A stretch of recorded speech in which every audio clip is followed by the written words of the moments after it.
I'm Kayla Moss. I'm 30 years old. I'd just landed in Phoenix from Chicago, driving a rental car toward the Scottsdale Golf Club. It was Father's Day. I was carrying an apple pie I'd picked up, still warm, balanced on my hip. I stepped out onto the patio. My brother, Tanner, looked up from the grill, spatula in hand. "This year, it's only immediate family," he announced. His voice carried, loud, over the sizzle of the steaks. Before I could even process that, my mother, Ruth, stepped in front of me. She grabbed the ribeye that was plated, the one set aside for me. She didn't look at me. She scraped it straight into the Labrador's bowl. "Nobody's expecting you," she said. The dog, Boomer, lunged at the plate. My stomach dropped. The heat from the pie burned my fingers. I just set it down on an empty patio table. I didn't say a word. I turned, walked back through the clubhouse, got in my car, and drove away. That night, from a motel room off the highway, I opened my banking app, and I froze every single transfer. Have you ever had your own family give your spot at the table to the dog? If you have, hit that subscribe button and tell me what state you're listening from. I read every single comment. The gravel of the golf club parking lot crunched under my tires as I pulled out. I just drove. I didn't have a destination. I just followed the signs for the airport access road, my knuckles white on the steering wheel, the phantom scent of apple pie still in the car. I ended up at a motel off the 94. The vacancy sign was a buzzing, flickering pink. The N was dead. It was 11:47 p.m. I walked into the lobby. The clerk didn't look up from his screen. "One night, one guest," I said. I paid cash. 320s slid across the counter. He slid a key card back. "Room 108, ground floor, back corner, perfect." The room smelled like bleach and old, cold smoke. The carpet was damp. I dropped my bag, walked straight to the door, and locked the deadbolt. I slid the chain across the metal track, a sound like a single, sharp exhale. It wasn't enough. I grabbed the heavy, upholstered desk chair and wedged it under the door handle. Only then did I sit on the edge of the bed. The comforter was stiff, like it had been washed in starch. My phone buzzed on the nightstand. Unknown number. I ignored it. It buzzed again. I let it go to voicemail. I opened my banking app. My fingers were steady. Cold, but steady. I navigated to the joint card, the one I'd left in the kitchen drawer, the one that was only for real emergencies. The transactions loaded in reverse chronological order. My breath caught in my throat. They were all from today. A charge for $1,200. Pine Ridge Golf Club. The memo. Tanner's annual membership renewal. A charge for $800. Venoteca Elite Wines. The memo. Ruth's initials. Case of 18 Bordeaux. And then I saw it. $600. Prime Meats Direct. The memo. Ribeye bundle, 12 cuts. The proof of delivery? A scan of Boomer's vet tag. They spent $600 on ribeye for the dog. They spent $600 on steak for the dog. And my mother scraped my one plate into his bowl. The phone rang again. This time, the screen lit up with a name. Rufus. I answered. His voice was cracked, like dry leaves. "Kayla? Kid, where are you?" "Motel off 94, I said. My voice was flat. "Near the airport." A long pause. He sighed. "A sound I'd heard my whole life." "They didn't notice you left." I closed my eyes. Figures. "They're still eating," he went on, his voice low. "Dan carved the pie you brought. Ruth is feeding Boomer scraps right off the platter. Tanner's on his phone, laughing about some investor call he has tomorrow. Not one of them, not one," Kayla, looked up when the door shut behind you. I swallowed the lump in my throat. "Good. Are you okay?" "No," I said. The word was steady, but I will be. Another silence. I could hear a television in his background. "I saw the charges," he said finally. "The meat order. It came through the family account, too. I'm sorry, kid. I should have stopped." "Rufus," I cut him off gently. "You warned me. I didn't listen." He sighed again. "What happens now?" I stared at the glowing screen. The $1,200, the $800, the $600. "Now," I said, my thumb hovering over the freeze account button. Now, I finish what I started. I freeze everything. I pull what's mine. I took a breath. Let them figure out how to pay for their own ribeye. I hung up with Rufus. My thumb didn't even pause. I hit FaceTime. Reagan. Her face flickered to life on my screen, a stark contrast to the dim motel room. She was in her downtown high-rise, framed by a messy bun and the blue-white glow of her multiple monitors. Her eyes narrowed instantly, taking in the cheap art and the chain on my door. "Kayla," she said, her voice crisp. "You look like hell. What did they do now?" I exhaled, the words coming out flat, final. "Tanner's startup fund. It's $150,000. It's tied to 3 joint accounts I still have access to." I looked at the motel room's clock. 11:52 p.m. "I need it gone, Reagan." "Tonight." Reagan didn't blink. She didn't ask, "Are you sure?" She just leaned closer to her camera. "Screen share. Now." I tapped the button. My banking dashboard appeared between us, a digital confession. "I'm logging into the admin portal," she said, her fingers already flying across her keyboard. "The one you gave me last year. Still have the credentials?" "Yes," I whispered. "Good. 2-factor is on your phone. Authenticate me." A code popped up. I read it to her. "I'm in," she said. She was a surgeon, and this was her operating theater. "Okay. I see the balances. First, the operating account, 92 grand. Second, the reserve, 41. Third, the credit line, 17K cash advance available." She scanned the list. "This is the money you fronted him." "Yes, right." Her voice went cold. "Let's lock the doors." Freezing operating account. Her voice was a calm, steady narration over the sound of her typing. A red banner flashed across my screen. Restricted. Freezing reserve. Another red banner. Restricted. And freezing the credit line. Locked. "Done," she said. I watched those red letters, and for the first time in hours, my pulse slowed. My jaw unclenched. The air in my lungs finally reached the bottom. They couldn't touch a dime. They were locked out of my money. "Now," Reagan said, "the withdrawal." She pulled up a wire template on her screen. "Your personal routing number." I recited it from memory. The one they never had access to. "Account number." I gave it to her. "Amount. $150,000. Exactly." "And the memo," she said, a dark satisfaction in her voice. "This is the important part." Her fingers typed. "Return of unauthorized allocation Tanner Ventures LLC." "That's ironclad," I said. "Damn right it is." She hit the button. "Scheduled for 6:10 a.m. EST. It'll clear before any bank on the East Coast even clocks in." I watched the confirmation spin. It was done. The money was safe. It was mine.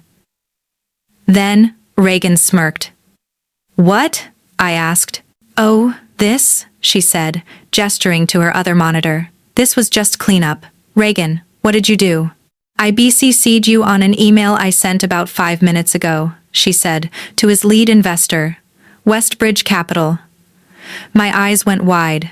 "Subject line," she continued, "was cap table collapse imminent.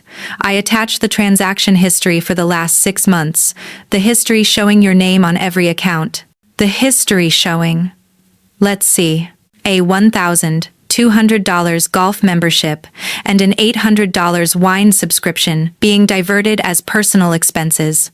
As she was speaking, a new email notification slid down the top of my phone's screen. I tapped it. My heart stopped. From Westbridge Capital subject, urgent. Series a termination body, effective immediately. All commitment is suspended, pending a full forensic review of fund usage. I looked back at Reagan's face on the screen. "He's done," she said, her voice void of sympathy. "No runway. No credibility. No safety net. He wasn't just frozen. He was burned to the ground." I must have fallen asleep, because the next thing I knew, it was 5:47 a.m. Not because an alarm went off, but because a key card beeped at my door. A loud, electronic chirp, followed by the clunk of the lock disengaging. From the inside, My heart slammed against my ribs.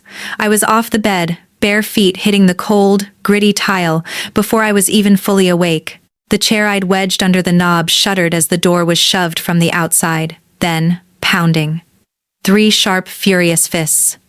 "Kayla, open up! I know you're in there." Tanner. His voice was thick with sleep and fury. I crept to the door and peered through the peephole. The distorted fisheye lens showed Tanner, his hair a wreck, his face red. And right beside him, my mother, Ruth. She was still in yesterday's blouse, clutching her designer purse to her chest like it was a weapon. Tanner waved a crumpled piece of paper, shoving it inches from the lens. "Kayla!" I took a breath. I unhooked the chair and slid it back, my hands shaking. I opened the door. Just 2 inches. The security chain caught, pulling taut. "What?" I said. Tanner shoved the paper through the gap. "A receipt." "A $140 in gas," he hissed. My tank was empty. My card was declined. "You froze the card mid-pump. I had to go inside, prepay. Like some transient. What is wrong with you?" Before I could answer, Ruth pushed past his shoulder, her face pressed close to the opening. "You're 30 years old, Kayla," she snapped. "You have no husband. You have no kids. That money is for family." The words landed like a slap. "We drove all night to find you," she continued, her voice rising in a familiar, guilt-laced crescendo. "Boomer is in the car. He's hungry. He hasn't had his walk. What are you doing?" "Boomer's hungry." My grip tightened on the door, the metal chain cold against my knuckles. I looked past Ruth's furious eyes, through the gap, at Tanner's. "Your dog," I said, my voice dangerously quiet, "ate better than I did yesterday." Tanner's face went dark. "Unlock this. We are talking face to face, now." He rattled the chain. "No." I stepped back from the door. I pulled my phone from the nightstand. Tanner rattled the chain again. "Kayla, don't you walk away from me." I dialed 0. The front desk picked up instantly. "Front desk. How can I help you?" "This is room 108, I said, my voice loud and clear. "There are 2 people harassing me at my door. They are not guests.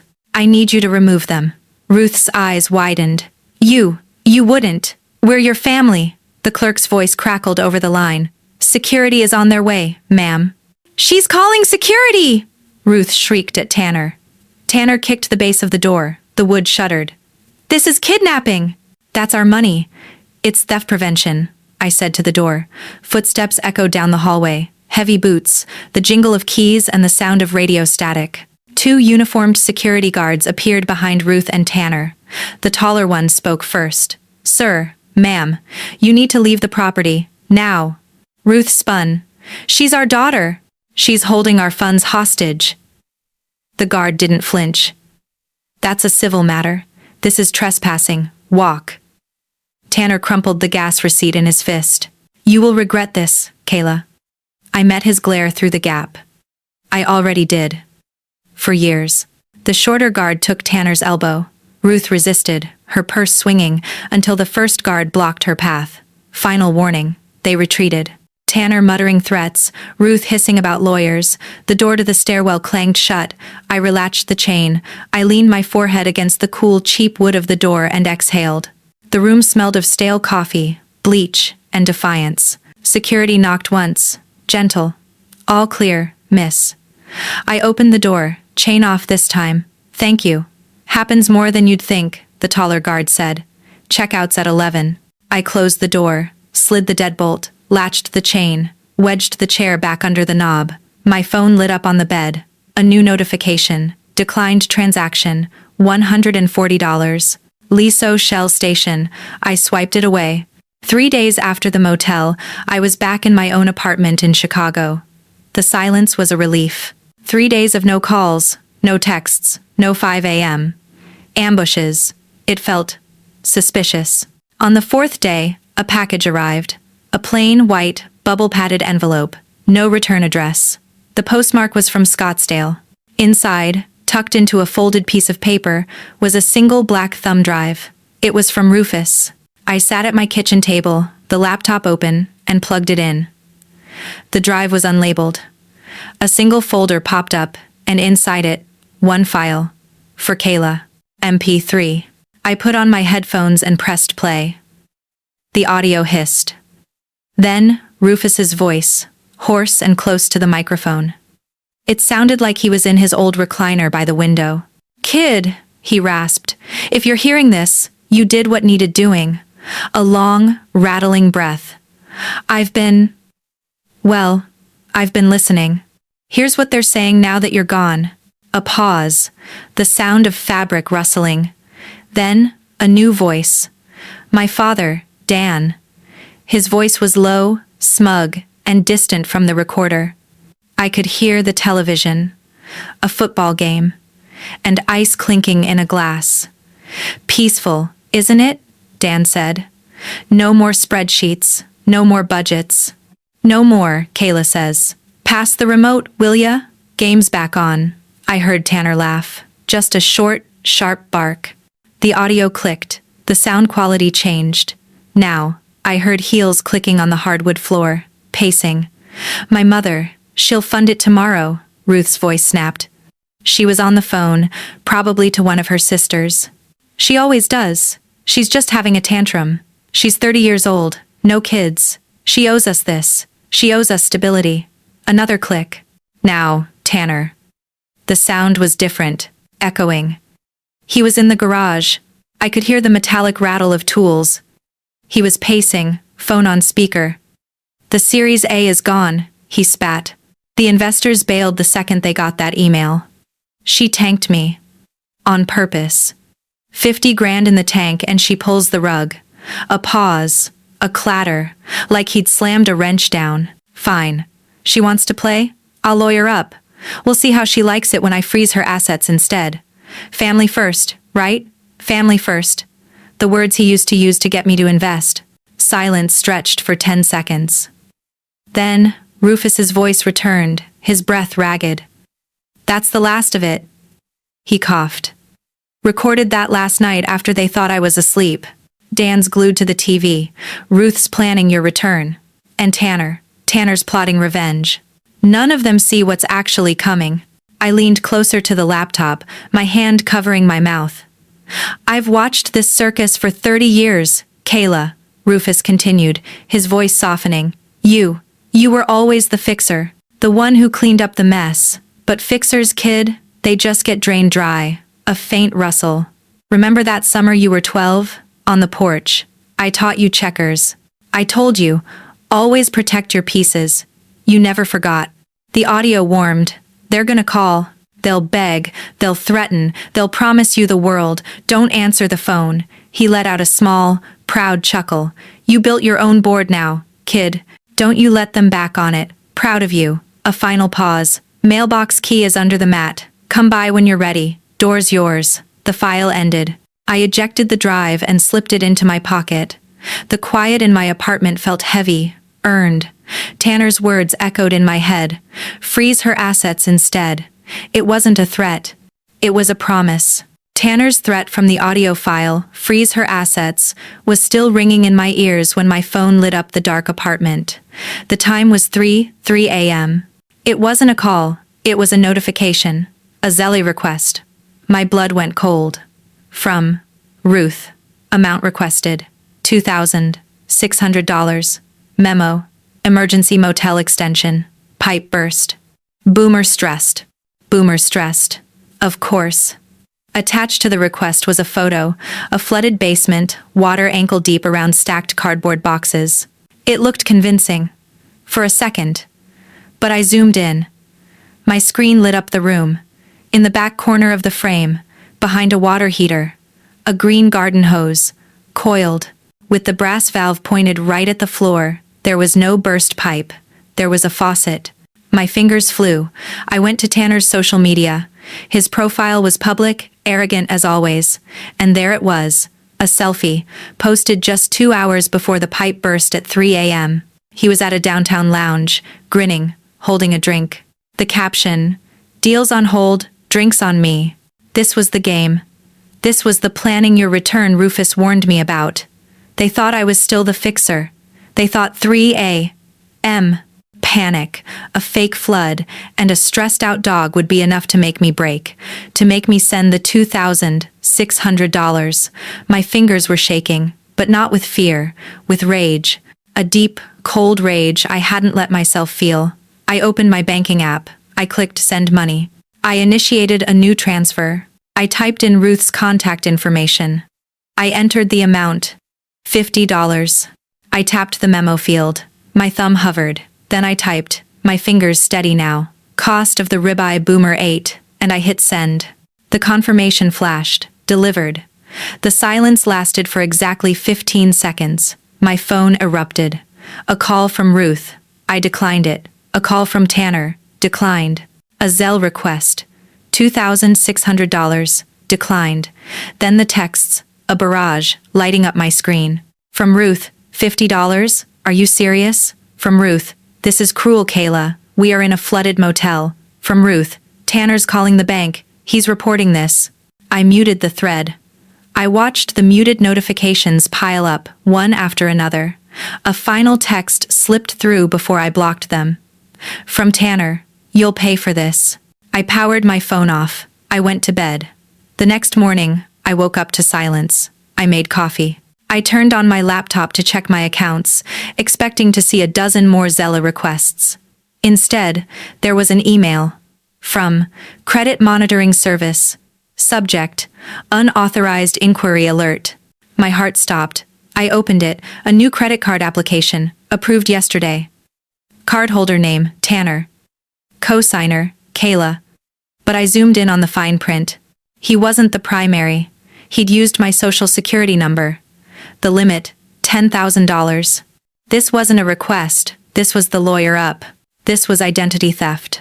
I frantically logged into the new account. The card was already maxed out.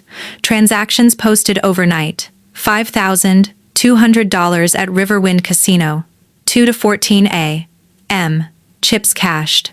$4,600 at Tech Haven. 3 laptops, 2 drones, 1 gaming console, delivery address, the old family house. He did it. He actually did it.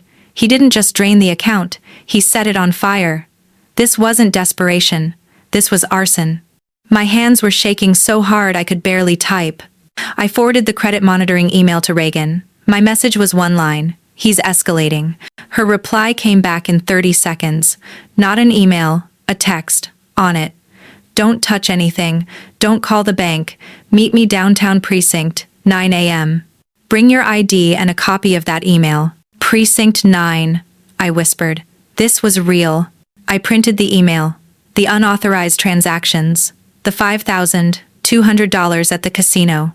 The $4,600 in electronics, being shipped to their house. This was the lawyer up, Tanner threatened in the garage. This was the, you'll pay for this. This wasn't a tantrum. This wasn't a desperate plea for money. This was arson. He was trying to burn down my credit, my name, my entire financial life, just because I'd turned off the tap. He thought this was a game. He thought he could steal my name to freeze my assets. He thought he was still the golden child, and I was just the spreadsheet. A hot, sharp heat climbed my spine. My jaw locked until it ached. This was the snap, the final thread. He didn't realize that in this game, I was the one who had built the board. And I was about to flip the entire thing over. I was at the station at 8:52 a.m. Reagan was already there, waiting on the steps, holding a file folder. She wasn't in her high-rise at night messy bun. She was in a full-on ironed blazer. She looked like a lawyer. "You okay?" she asked. "No.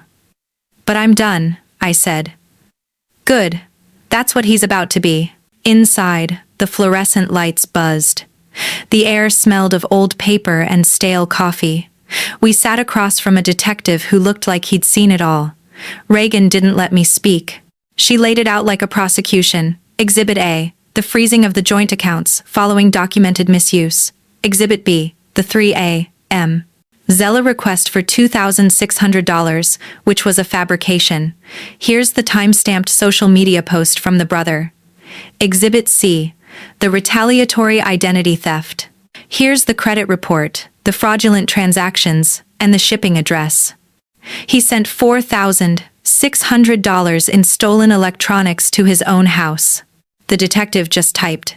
He looked at me once. Is this your brother? Yes. He nodded. He printed a form. Fraud report filed. He stamped it. Here's your case number. He slid another set of forms across the desk. You'll want to take this to the civil clerk's office, room 204, today. I looked down. Application for restraining order. I filled it out in black ink. Grounds: financial harassment, identity misuse, credible threat of further harm. I signed the bottom. The clerk stamped it. Temporary order granted. On the spot. To be served within 48 hours. Reagan scanned the document as we stood in the hallway. Good, she said, tapping the paper. He can't come within 500 feet of you, your home, or your workplace. No contact. No new accounts. No third-party messages. She was checking her phone. Issuer just confirmed. The fraudulent account is closed. All charges are in dispute. And there is a permanent fraud alert locked to your social security number. She looked at me, a thin, satisfied smile on her face.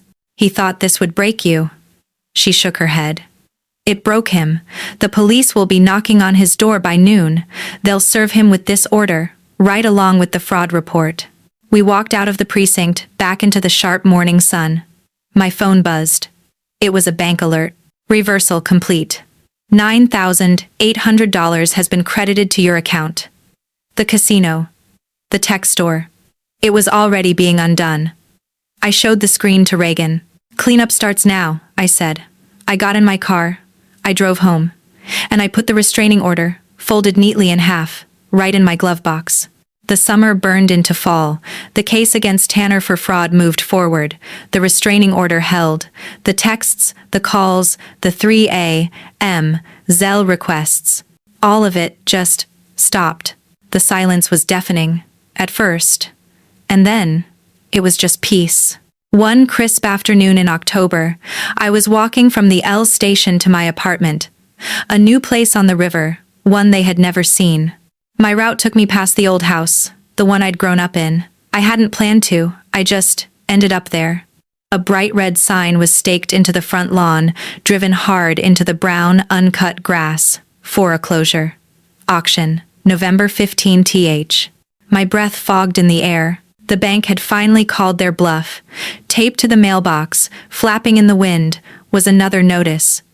A state seal was stamped across the top. Notice of LLC dissolution, Tanner Ventures LLC. Effective date, 2 weeks ago. No assets, no liabilities, no future. He had burned his own company to the ground, long before I ever froze that account.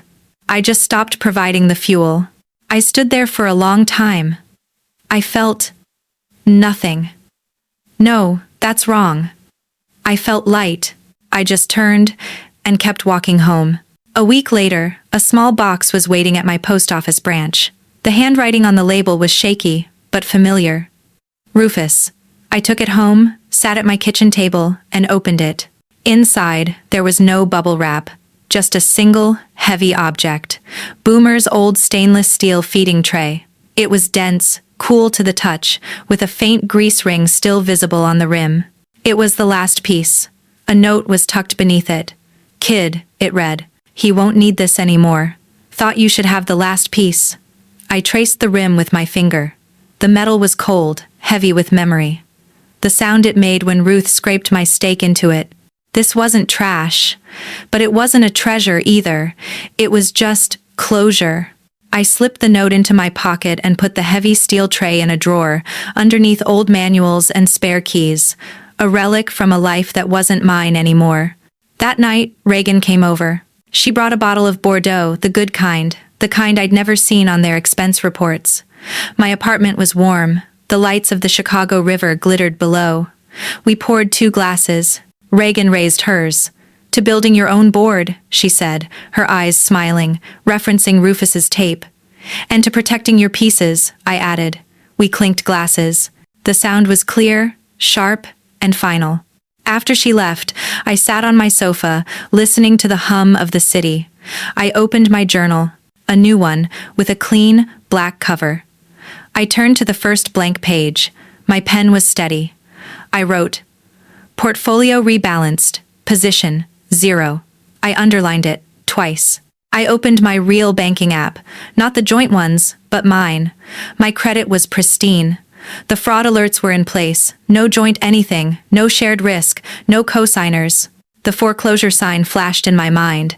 The dissolved company, the dog bowl in my drawer. Those weren't just consequences. They were a simple, inevitable return on investment. They had cashed out. Rufus was right. For 30 years, I was the fixer. I was the spreadsheet. I was the emergency fund. They didn't see me as a daughter or a sister. They saw me as leverage.